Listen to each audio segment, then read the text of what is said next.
اعوذ باللہ من الشیطان الرجیم بسم اللہ الرحمن الرحیم لا یسأل عما یفعل وهم یسألون۔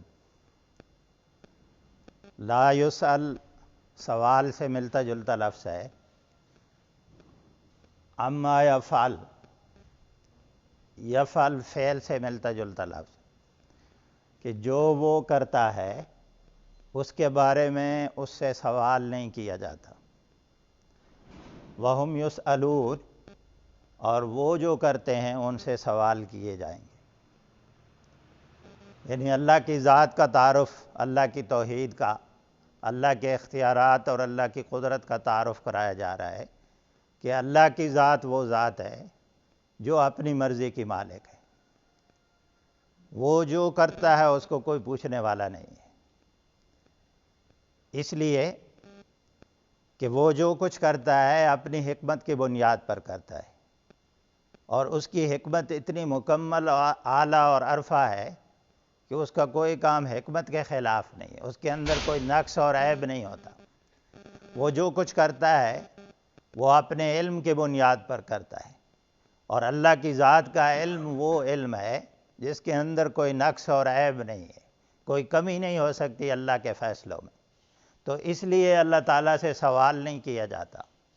اللہ جو کرتا ہے وہ اپنی مرضی سے کرتا ہے، اپنی حکمت کی بنیاد پر کرتا ہے، اپنے علم کی بنیاد پر کرتا ہے۔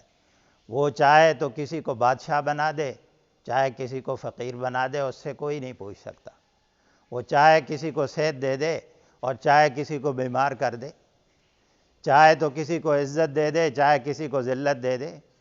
یہ اس کے فیصلے ہیں۔ وہ چاہے کسی کو بیٹیاں دے دے، کسی کو بیٹے دے دے، کسی کو کچھ بھی نہ دے،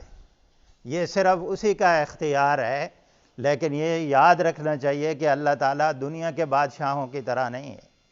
کہ وہ اندھا دھند اور اپنی خواہشات اور اپنے اقتدار کے نشے میں فیصلے کرتے ہیں۔ اللہ رب العزت جو فیصلے کرتے ہیں وہ عدل کی بنیاد پر کرتے ہیں، وہ انصاف کی بنیاد پر کرتے ہیں، وہ حکمت اور علم کی بنیاد پر کرتے ہیں۔ اللہ کے فیصلوں میں کوئی بہتری کی گنجائش نہیں ہوتی۔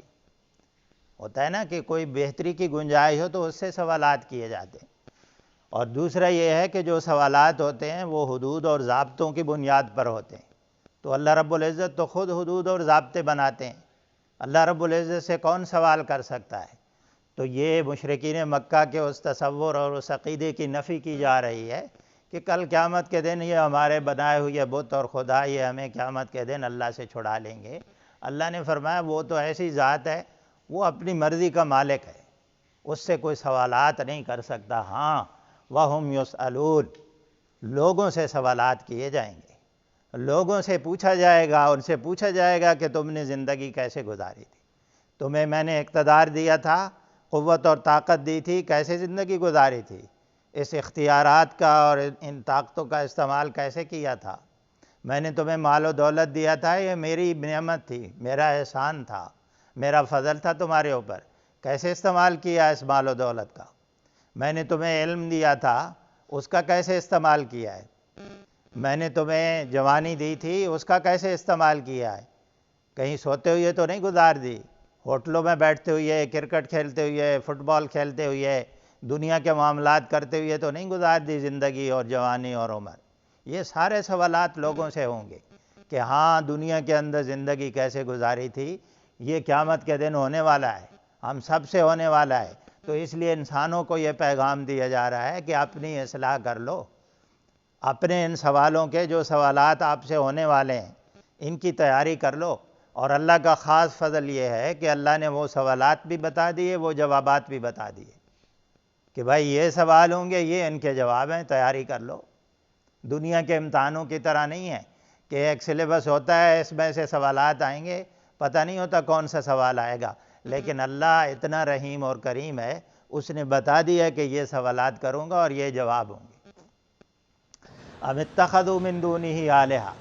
کیا انہوں نے بنا لیے اللہ کو چھوڑ کر اور الہ؟ وہ الہ کے معنی میں پچھلے بھی آیتوں میں آپ نے پڑھا کہ اگر اس زمین کے اندر، آسمان کے اندر اللہ کے علاوہ کوئی اور الہ بھی ہوتا تو یہ لفسدتا، یہ زمین کا نظام بگڑ جاتا، وہ مشرکین مکہ کا عقیدہ یہ تھا کہ زمین کے اندر کچھ اور الہ ہے، کچھ اور لوگوں کی مرضی چلتی ہے، اور اللہ رب العزت کا اختیار صرف آسمانوں میں۔ اللہ نے فرمایا نہیں، ایسی بات نہیں ہے، وہ آسمانوں کا بھی الہ ہے، وہ زمین کا بھی الہ ہے۔ مطلب یہ ہے الہ کے معنی میں حاکمیت کا معنی ہے کہ وہ آسمانوں میں بھی حاکم ہے، اس کا حکم اور قانون اور قاعدے اس کے آسمانوں پر بھی چلتے ہیں، اس کی مرضی آسمانوں پر بھی چلتی ہے، اور اسی کا قاعدہ اور قانون اور اختیار یہ زمین کے اندر بھی چلتا ہے۔ اگر کوئی انسان اپنی مرضی سے فیصلے کرے گا، اپنی مرضی کے قوانین بنائے گا، وہ کہے گا پارلیمنٹ سپیریئر ہوتی ہے، اس کے پاس اختیارات ہوتے ہیں، ہم اپنی مرضی سے قاعدے اور قانون بنائیں گے، یہ اللہ کے حدود سے تجاوز ہوگا، اللہ کے دیے ہوئے اختیارات سے تجاوز ہوگا۔ اللہ فرماتے ہیں میں الہ ہوں، میں حاکم ہوں، اس کائنات کو میں نے بنایا ہے۔ انسان کا کام صرف یہ ہے کہ میرے بنائے ہوئے ضابطے جو قرآن کی شکل میں موجود ہیں، ان ضابطوں کے مطابق آپ نے زندگی گزارنی۔ قل ہاتوا برہانکم، یہ پیچھے تو اللہ تعالیٰ نے عقلی دلائل دیے تھے کہ اس کائنات کے نظام کو غور کر لیں، اس کے اوپر رات اور دن کے نظام کو دیکھ لیں، سورج چاند ستاروں کو دیکھ لیں، باقی ہواؤں کے نظام کو، پانی کے نظام کو، خود انسان اپنے جسم میں وفی انفسکم افلا تبصرون، اللہ کہتے ہیں اپنے نفسوں میں، اپنی جان میں جو سسٹم آپ کا کام کر رہا ہے، آنکھیں کیسے کام کرتی ہیں، آپ کا معدہ کیسے کام کرتا ہے، باقی جسم کے اعضاء کیسے کام کرتے ہیں، اس میں بصیرت والوں کے لیے بہت ساری نشانیاں ہیں۔ وَفِي الْأَرْضِ آیَاتٌ لِّلْمُوقِنِينَ، زمین کے اندر بے شمار نشانیاں موجود ہیں، لیکن ضرورت اس بات کی ہے کہ کوئی یقین کرنے والا ہو، کوئی صاحب بصیرت ہو، کوئی اللہ کے دی ہوئی عقل اور شعور کا استعمال کرنے والا ہو، تو اللہ کی توحید کی، اللہ کی قدرت کی، اور اللہ کی طاقت کی، اور اللہ کی حاکمیت کی بے شمار نشانیاں موجود ہیں کائنات کے اندر۔ وہ عقلی دلائل اللہ رب العزت نے، اب نقلی دلائل دیے جا رہے ہیں کہ کوئی ایسی اگر آپ کے پاس دلیل ہے، قل ہاتوا برہانکم، لے آؤ تم ذرا اپنی برہان کو اور دلیل کو۔ برہان تیز روشنی کو بھی کہتے ہیں، یعنی وہ چیز جو بالکل کلیئر ہوتی ہے اور واضح ہوتی ہے اور نظروں کے سامنے ہوتی ہے۔ اللہ رب العزت فرماتے ہیں لے آؤ ذرا اپنی دلیل، تم جو یہ عقیدہ رکھتے ہو کہ اس کائنات میں اللہ کے علاوہ اور بھی کوئی الہ ہے، کسی اور کی بھی مرضی چل سکتی ہے، کسی اور کی بھی سفارش ہو سکتی ہے، اللہ کو کوئی مجبور کر سکتا ہے، تو اللہ تعالیٰ نے فرمایا لاؤ ذرا اپنی دلیل۔ تم کہتے ہو کوئی اور اولاد دے سکتا ہے، کوئی اور بارش برسا سکتا ہے، کوئی اور عزت اور ذلت دے سکتا ہے، تو لے آؤ اپنی دلیل ذرا۔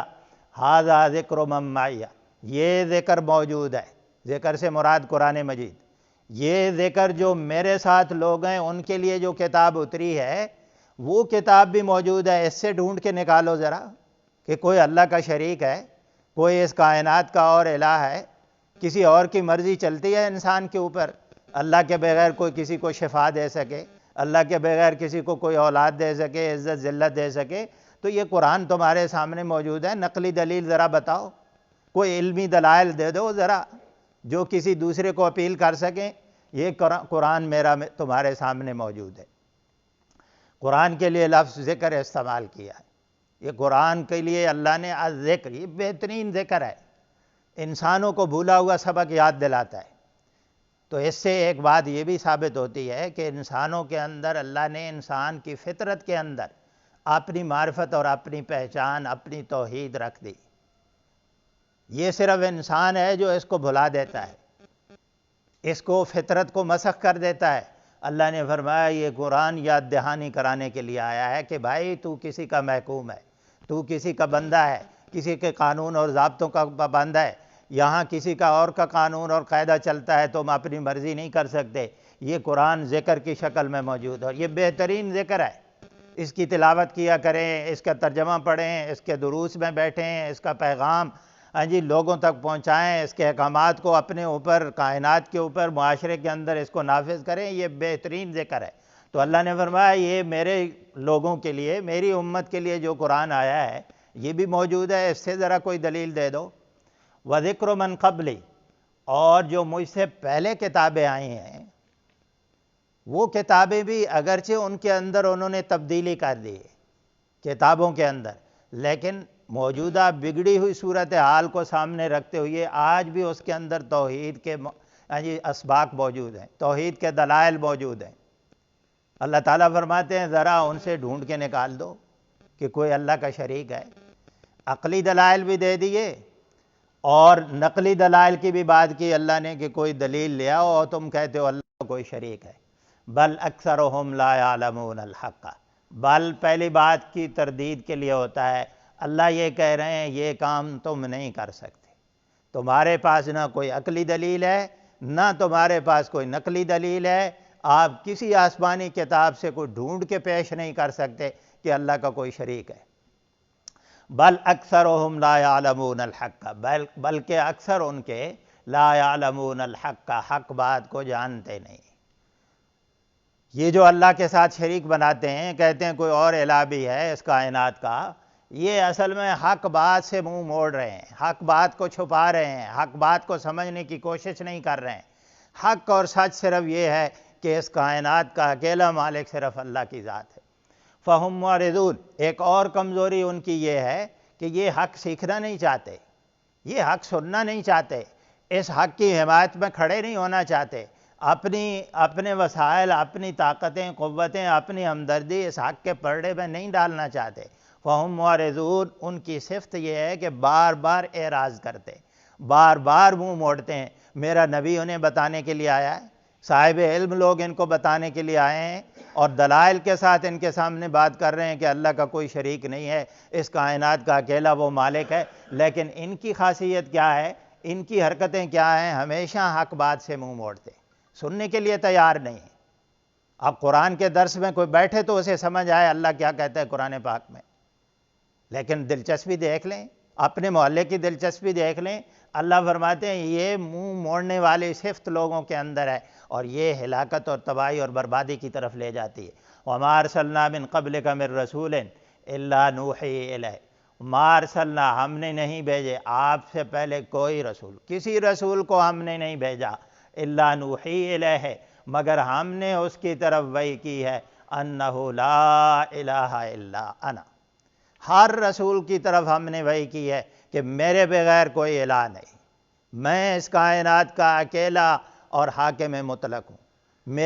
میرا حکم چلتا ہے اس کائنات میں، ہر رسول کو میں نے یہ وحی کی ہے۔ ہر رسول کی یہ تعلیم تھی اپنی امت کو کہ بھائی ان اعبدوا اللہ، قال یا قوم اعبدوا اللہ، اے میری قوم صرف اسی کی عبادت کرو، صرف اسی کی اطاعت کرو، صرف اسی کو الہ بناؤ، صرف میں ہی الہ ہوں فاعبدون۔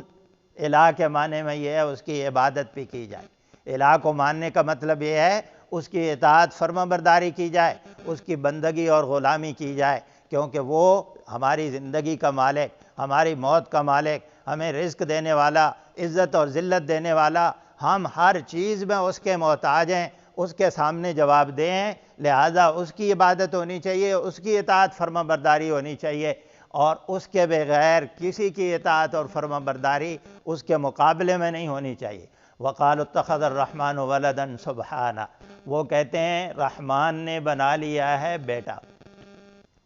سبحانہ، اللہ ایسی چیزوں سے پاک ہے۔ وہ کہتے ہیں، مشرکین مکہ کہتے ہیں فرشتے اللہ کی بیٹیاں ہیں، عیسائی کہتے ہیں عیسیٰ ابن اللہ ہیں، اللہ کے بیٹے ہیں، یہودی کہتے ہیں وقالت الیہود عزیر ابن اللہ، یہ حضرت عزیر اللہ کے بیٹے ہیں۔ یہ سب کچھ جو یہ دعوے کرتے ہیں، اللہ نے فرمایا سبحانہ، اللہ ایسی کمزوریوں سے پاک ہے۔ سبحان کے معنی میں نے آپ کو بتایا، تنزیہ کا معنی، ایسی چیز جو کسی کی عظمت اور شان کے خلاف ہو۔ فرمایا اللہ کے لیے اولاد کا تصور کرنا یہ اس کی شان اور عظمت کو کم کرتی ہے، یہ اللہ کے اندر نعوذ باللہ نقص اور عیب کی بات ہے اگر کوئی یہ مانے کہ اللہ کی اولاد ہے، اس لیے کہ اولاد تو عصر اور سارے کے لیے لوگ مانتے ہیں۔ انسان اپنے آپ کو تنہا محسوس کرتا ہے، اکیلا محسوس کرتا ہے، اس کو فیملی کی ضرورت ہوتی ہے، انسان کی خواہشات ہوتی ہیں، اس کو فیملی کی ضرورت ہوتی ہے، انسان کی جائیداد ہوتی ہے، اس کو فیملی کی ضرورت ہوتی ہے کہ یہ میری جائیداد۔ انسان فنا ہو جاتا ہے، اس کو اپنا نام باقی رکھنے کے لیے اپنے بچوں کی، اپنے فیملی کی ضرورت ہوتی ہے۔ اللہ رب العزت ان تمام چیزوں سے، ان تمام کمزوریوں سے پاک، اس کو کسی آسرے اور سہارے کی ضرورت نہیں ہے، اس پر کبھی فنا نہیں آئے گی، وہ تنہائی کا شکار نہیں ہوتا، اس لیے اللہ تعالیٰ ایسی کمزوریوں سے پاک ہے، نہ اس کی بیوی ہے، نہ اس کی اولاد ہے، اس کی کوئی فیملی نہیں ہے۔ بل عباد مکرمون، بلکہ پہلی بات کی تردید کی جا رہی ہے کہ اس کی کوئی اولاد نہیں ہے، عباد مکرمون، وہ بندے ہیں بڑے عزت والے۔ مکرم اکرام سے نکلا ہوا لفظ ہے۔ فرمایا وہ تو سب اللہ کی بندگی کرنے والے ہیں، جن کے بارے میں تم عقیدہ رکھتے ہو کہ یہ کل قیامت کے دن ہمیں چھڑا لیں گے، وہ تو سب اللہ کی غلامی کرتے ہیں، وہ تو اللہ کی اطاعت فرما برداری کرتے ہیں۔ وہ کوئی فرشتہ رکوع میں ہے تو ہمیشہ رکوع کے اندر ہے، کوئی سجدے میں ہے تو ہمیشہ سجدے کے اندر ہے۔ لا یعصون اللہ ما امرہم، وہ تو اللہ کے کسی حکم کی نافرمانی کر ہی نہیں سکتے، وہ تو اس کی عبادت اطاعت اور فرما برداری کر رہے ہیں، وہ تو اس کی غلامی میں زندگی گزار رہے ہیں۔ وہ تو منتظر ہیں اللہ تعالیٰ کون سا حکم کرے، ہم آگے بڑھ کر اس حکم کی اطاعت اور فرما برداری کریں۔ وہ تو اس کی عبادیت کرتے ہیں۔ اور جو اللہ کے نیک بندے اس دنیا میں، جن کے بارے میں لوگوں نے یہ عقیدہ بنا لیا کہ یہ قبر والا میری ضرورتیں پوری کرے گا،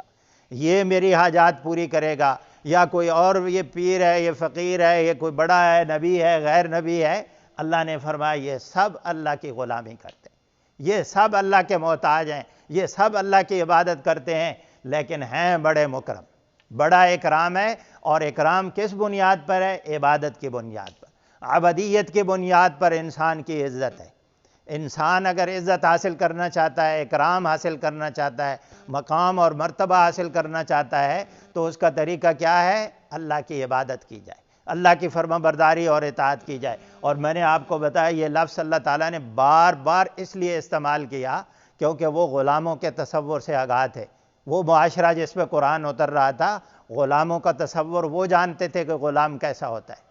غلام ان کے سامنے آنکھ اٹھا کے بات نہیں کرتا تھا، غلام ان کی موجودگی میں بیٹھ نہیں سکتا تھا، غلام ان کے آگے نہیں چل سکتا تھا، غلام اپنی مرضی سے کاروبار نہیں کر سکتا تھا، اپنی مرضی سے کھا پی نہیں سکتا تھا، اپنی مرضی کا لباس نہیں پہن سکتا تھا، حتیٰ کہ وہ جو محنت مزدوری کرتا تھا وہ اپنی ذاتی جائیداد نہیں بنا سکتا تھا۔ یہ تصور تھا اس غلام کا معاشرے کے اندر۔ اللہ نے یہ لفظ استعمال کیا اور بتایا ہے کہ اے انسان، تو اپنی مرضی سے نہ کھا سکتا ہے، نہ بول سکتا ہے، نہ پہن سکتا ہے، نہ اپنی مرضی سے کوئی کام نہیں کر سکتا۔ تجھے اللہ کی غلامی کرنی چاہیے، تجھے اللہ کی اطاعت و فرما برداری کرنی چاہیے، اور اس میں تمہاری عزت ہے، اس میں تمہارا اکرام ہے۔ آپ تاریخ کو اٹھا کے دیکھ لیں، انبیاء کی تاریخ کو دیکھ لیں، صحابہ کی تاریخ کو دیکھ لیں، اس کے بعد میں آنے والے لوگوں کی، امت کے پہلے لوگوں کی تاریخ کو دیکھ لیں، انہوں نے عزت کیسے حاصل کی ہے؟ پیسے کی بنیاد پر یا طاقت اور قوت کی بنیاد پر؟ نہیں، اس بنیاد پر کہ انہوں نے اپنے آپ کو اللہ کی بندگی میں دیا۔ آج امت مسلمہ کے پاس وسائل کی کمی نہیں ہے، قوت اور طاقت کی کمی نہیں ہے، افرادی قوت بھی ہے، مالی وسائل بھی ہیں، اسلحے کی بھی بے شمار تعداد موجود ہے، لیکن امت مسلمہ کا وزن نہیں ہے۔ بنیاد وجہ کیا ہے؟ اللہ کی عبادیت سے نکال دیا ہے، اللہ کی غلامی سے اپنے آپ کو نکال دیا، اپنی مرضی کی زندگی گزارتے ہیں۔ تو اللہ نے فرمایا یہ طریقہ مت اختیار کرو۔ لا یسبقونہ بالقول، ان کی تو یہ کیفیت ہے جن کے بارے میں عربوں نے یہ عقیدہ رکھ لیا تھا کہ یہ ہماری سفارش کر کے اللہ سے چھڑا لیں گے۔ اللہ نے فرمایا وہ تو بات کرنے میں سبقت ہی نہیں کر سکتے۔ لا یسبقونہ سبقت سے ملتا جلتا لفظ ہے، بات کرنے میں پہل نہیں کر سکتے، ان کی یہ جرت نہیں ہے، ہیں بڑے عزت والے، ہیں بڑا مقام اور مرتبہ ان کا، اللہ ان سے محبت کرتا ہے، وہ اللہ سے محبت کرتے ہیں، لیکن وہ اپنی حدود سے تجاوز نہیں کرتے، وہ اپنے حدود سے آگے نہیں بڑھتے۔ اللہ کے سامنے کسی کی جرت نہیں ہے کہ اپنی مرضی سے بولنا شروع کر دے۔ لا یسبقونہ بالقول، وہ اپنی مرضی سے بات آگے بڑھ کے بات نہیں کر سکتے اللہ کے سامنے۔ وَهُمْ بِأَمْرِهِ يَعْمَلُونَ، اور وہ تو اس کے حکم پہ اوپر عمل کرتے ہیں۔ وہ تو جو اللہ ان کو حکم کرتا ہے اپنی زندگی کے اندر وہ اللہ کے حکموں کی پابندی کرتے ہیں، وہ اللہ کے فیصلوں کا انتظار کرتے ہیں کہ اللہ نے ہمارے لیے کون سا فیصلہ کیا ہے۔ وہ ان کی یہ کیفیت ہے، اور عربوں کا عقیدہ اللہ نے بار بار اس کی نفی کی ہے کہ کوئی یہ اپنے ذہن میں تصور نہ رکھے کہ قیامت کے دن کسی کی سفارش سے چھوٹ جائیں گے۔ ہاں، سفارش کا جو تصور قرآن نے دیا ہے وہ یہی ہے کہ جس کو اللہ بخشنا چاہے گا، جس کے اوپر اللہ رحم کرنا چاہے گا، اور اللہ جو جس کے اوپر رحم کرتا ہے بخشتا ہے، اس کے لیے اصول و ضوابط ہے کہ وہ ایمان پر اس کا خاتمہ ہوا ہو اور توحید پر اس کا خاتمہ ہوا ہو، پھر اس کی زندگی کے اندر وہ محنت کرتا رہا، کوئی کمی کوتاہی رہ گئی ہے، پھر اللہ اس کے اوپر رحمت کرنا چاہے گا، اللہ اس کو بخش دے گا، اور بخشنے کا طریقہ یہ اختیار کرے گا کہ اپنے بندوں میں سے کسی کو اختیار دے دے گا، کسی نبی کو اختیار دے دے گا، کسی عالم کو دے دے گا، کسی حافظ کو دے دے گا، کسی شہید کو دے دے گا کہ یہ اس کی سفارش کرے، یہ ان کے اکرام کے لیے ہوگا، وگرنہ اختیار صرف اللہ کی ذات کا ہوگا۔ اللہ سے دعا ہے کہ اللہ عمل کی توفیق نصیب فرمائے۔